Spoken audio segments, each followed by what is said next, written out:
Hello everyone. நான் Kalaivani, professor அகாடமியோட chief academic coordinator. நம்ம ப்ரொஃபசர் அகாடமில இருந்து யுஜிசி நெட் எக்ஸாம்க்கு ரெடி ஆயிட்டு இருக்க ஸ்டூடெண்ட்ஸ்க்காக ஒரு 13 டே எக்ஸாம் பேட்டில் வந்து லான்ச் பண்ணிருக்கோம். அண்ட் இந்த பேட்டில்ல உங்க கூட சேர்ந்து நானும் எனக்கு ஒரு புது சப்ஜெக்டான மேனேஜ்மெண்ட்ல படிச்சிட்டு இருக்கேன். மொத்தமா இந்த 30 டேஸ் நம்ம 3 டிஃபரெண்ட் ஃபேசஸ்ல டிவைட் பண்ணியிருந்தோம். அதுல ஃபர்ஸ்ட் ஃபேஸ்ல பேப்பர் 2 ஓட ப்ரீவியஸ் கொஸ்டின்ஸ் மட்டும் நம்ம படிச்சிருந்தோம். ஆனா அது பேஸ்டா மார்க்ஸ் அட்டெண்ட் பண்ணோம். தென் நம்ம ஃபேஸ் 2 என்டர் ஆகும் பொழுது நான் அப்பயே உங்களுக்கு சொல்லிட்டேன், டைம் ரொம்ப கம்மியா இருக்கிறதுனால நான் கிராஷ் கோர்ஸ் தான் ஃபாலோ பண்ணிட்டு இருக்கேன் அப்படின்னு சொல்லிட்டு. சோ கிராஷ் கோர்ஸ்ல நம்மளுக்கு கொஞ்சம் மேத்தமெட்டிக்கல் ஆப்டிடியூட் பார்ட் ஓடிட்டு இருக்கா, அது நம்மளுக்கு அவ்வளோ இதா வராது. அதனால நான் வந்து வேற விஷயங்கள் மேல ஃபோக்கஸ் பண்ணிட்டு இருக்கேன். And today actually I want to speak something very important. ஜென்ரலா பேப்பர் 1ஓட 10 யூனிட்ஸ் படிக்கிறப்ப ஸ்டூடெண்ட்ஸ் கேட்க வரக்கூடிய ஒரு கேள்வி, மேம் எந்த யூனிட் மேம் எடுத்தோம், எந்த யூனிட் மேம் ஸ்கிப் பண்ணிட்டோம் அப்படின்னு கேட்பாங்க.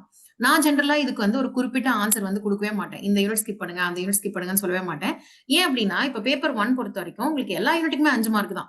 சோ இப்ப நீங்க ஸ்கிப் பண்ணணும் அப்படின்னு முடிவு பண்ணிட்டீங்கன்னா, எந்த யூனிட் ஸ்கிப் பண்ணாலும் நீங்க அந்த 5 கொஸ்டினை விட தான் போறீங்க. சோ அப்ப நான் என்ன சொல்வேன்னா, பேசிக்ஸ் ஆஃப் ஆல் யூனிட்ஸ் தெரிஞ்சுக்கோங்க. ஏதாவது ஒரு 2 டாபிக் உங்களுக்கு பிடிக்கல, இந்த டாபிக் வரல அப்படின்னா அதை விட்டுக்கலாம் அப்படிதான் வந்து சொல்வேன். பட் அப்படி இருந்தாலுமே எனக்கு தெரிஞ்சு மேக்ஸ் அண்ட் டேட்டா இன்டர்பிரிட்டேஷனுக்கு அடுத்து நிறைய பேர் இக்னோர் பண்ணக்கூடிய யூனிட் எது அப்படின்னா, கெஸ் பண்ணுங்களேன் பார்க்கலாம் கமெண்ட் செக்ஷன்ல. People and environment unit number 9. Unit number 9 நிறைய பேர் ஸ்கிப் பண்றதுக்கு பல பல காரணங்கள் உண்டு. But main reason is that இதுல படிக்க வேண்டிய கண்டென்ட்டோட அமௌண்ட் ரொம்ப ஜாஸ்தி. எங்க இருந்து வேணாலும் கொஸ்டின் கேட்பாங்க, இங்க அங்க இஷ்டத்துக்கு கொஸ்டின்ஸ் கேட்பாங்க. சோ அப்ப அப்படி கேட்கிற ஒரே ரீசன்னால இந்த யூனிட்டை நம்ம ஸ்கிப் பண்ணலாமா, ஒர்த் ஸ்கிப்பிங்கா அப்படின்னா கிடையாது. இந்த யூனிட்லயுமே ரொம்ப ஈஸியான நிறைய டாபிக்ஸ் இருக்கு. அண்ட் மோரோவர் இந்த யூனிட் வந்து போர் அடிக்காம நீங்க படிக்கக்கூடிய ஒரு யூனிட். கடுப்பே ஆகாது. இந்த யூனிட் படிக்கும் பொழுது ஜாலியா இருக்கும். படிக்க படிக்க அது பாட்டுக்கு போயிட்டே இருக்கும். பட் அகைன் இப்ப நம்ம கையில டைம் கம்மியா இருக்கு. சோ அதனால நம்ம வந்து ரொம்ப இன்ட்ரெஸ்டிங்கா இருக்கு அப்படின்றதுக்காக டைம் வேஸ்ட் பண்ண முடியாது.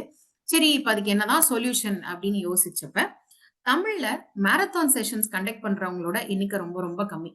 So what we have planned is, people and environment யூனிட்ல நீங்க அட்லீஸ்ட் இந்த டாபிக்ஸாவது படிச்சுட்டு போங்க அப்படின்னு ஒரு சில டாபிக்ஸ், இம்பார்ட்டன்ட் டாபிக்ஸ் இருக்கும் இல்லையா, அதை மட்டும் பேஸ் பண்ணி ஒரு மாரத்தான் செஷன் கண்டக்ட் பண்ண போறோம். கமிங் சண்டே மார்னிங் 10 AM இருந்து இந்த மாரத்தான் உங்களுக்கு நடக்க போகுது. சோ இந்த மாரத்தான் செஷன் நீங்க அட்டென்ட் பண்ணீங்க அப்படின்னாலே இவிஎஸ் யூனிட்ல இருந்து 2 to 3 கொஸ்டின்ஸ் வரைக்கும் கண்டிப்பா உங்களால அட்டென்ட் பண்ண முடியும். அந்த மாதிரி தான் இந்த மாரத்தான் வந்து பிளான் பண்ணிருக்கோம். கூடிய சீக்கிரமே இந்த மாரத்தான் ரிலேட்டடா இன்னும் டீடைல்டான இன்ஃபர்மேஷன் உங்களுக்கு நான் வந்து மத்த ஒரு வீடியோல வந்து சொல்றேன். So coming to my progress, நான் என்ன பண்ணிருக்கேன் இது வரைக்கும் அப்படின்னா, அந்த 3 யூனிட்ஸ் படிச்சோம்ல, அந்த யூனிட்ஸோடய தான் நிக்குது பேப்பர் 1ல.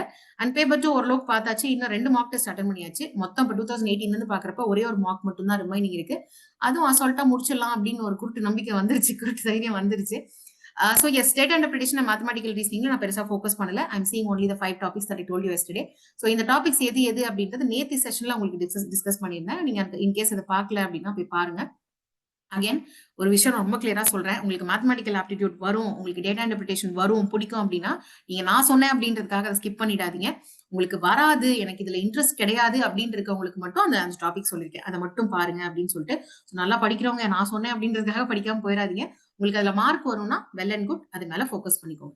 நவ் நிறைய பேர் இக்னோர் பண்ணக்கூடிய டாபிக்கான இவிஎஸ் ரிலேட்டடா நம்ம ஒரு மாரத்தான் செஷன், இன்கேஸ் உங்களுக்கு மாரத்தான் செஷன் என்னன்னு தெரியாதுன்னா, ஒரு லாங் டியூரேஷன் கிளாஸா இருக்கும். அந்த ஒரு கிளாஸ்லயே எல்லாத்தையுமே அடக்கிடுவோம். அந்த ஒரு யூனிட்ல நீங்க என்னென்ன தெரிஞ்சிருக்கணும் அப்படின்ற மொத்த இம்பார்ட்டன்ட் பாயிண்ட்ஸையும் அதுக்குள்ளேயே அடக்கிடுவோம். அதுதான் நம்ம ஒரு மாரத்தான் செஷன் சொல்றோம். சோ கூடிய சீக்கிரமே கமிங் சண்டே உங்களை நான் அந்த மாரத்தான் செஷன்ல மீட் பண்றேன். ஓகேவா? சோ அன்டில் தென் படிச்சுக்கிட்டே இருங்க. நம்மளுக்கு எக்ஸாம்க்கு ஒரு 4 நாள் எக்ஸ்ட்ரா டைம் கிடைச்சிருக்கு. சோ அந்த டைமை யூஸ் பண்ணுங்க, சூப்பரா படிங்க. All the very best.